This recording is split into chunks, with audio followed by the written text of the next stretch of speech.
and thus this is equivalent of 12 virtual camera positions. Click on the autoplay button on the right to enable the autoplay, and you will see smooth movement between faces. If disabled, it will only use the cut transition effect. The bottom rows A and B allow the user to place the talent on the corresponding virtual background and select the material to be displayed on the plasma TV. The above mentioned features form the second section. The third section in the bottom right hand corner is called Media Library Management, where users can define the materials for Media 1 and 2, Stills 1 and 2, and Text 1 and 2.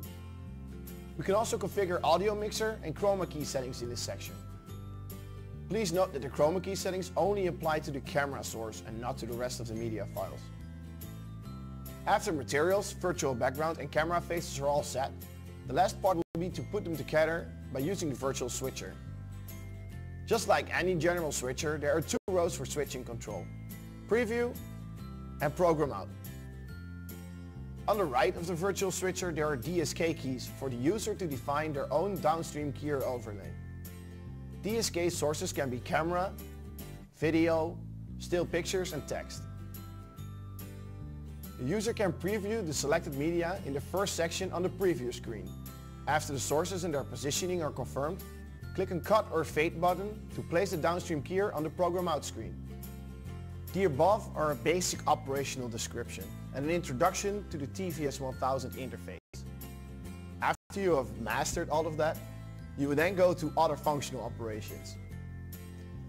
The RMC220 remote controller that comes with the TVS1000 helps the users to control the system very intuitively. It allows you to assign most of the functions, such as transitions, downstream keyer overlays, etc. to a single controller, saving the user a lot of unnecessary mouse clicks. It is also a great protection for your wrist against RSI, that is repetitive strain injury. Most importantly, it's a free tool, so pick up your RMC220 and use it.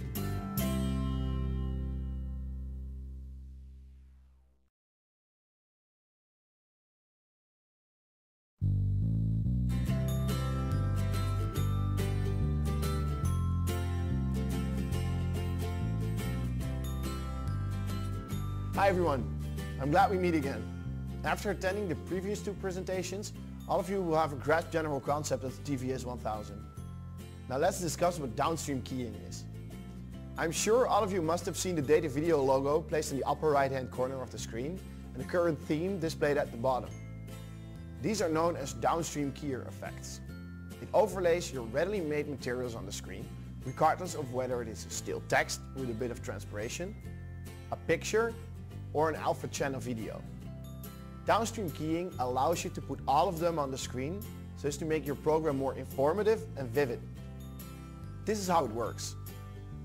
We can click on the DSK function key located on the right, and on clicking, the DSK function key will turn green, indicating that the downstream keyer is currently in the preview state, and you're allowed to select from the following sources: camera, media 1 and 2, still 1 and 2, and text 1 and 2. The selection will then appear in the preview window, allowing its position, size, and the visual effect. To change its position, click on the placement button below to open a window that allows you to adjust the DSK position up, down, left and right,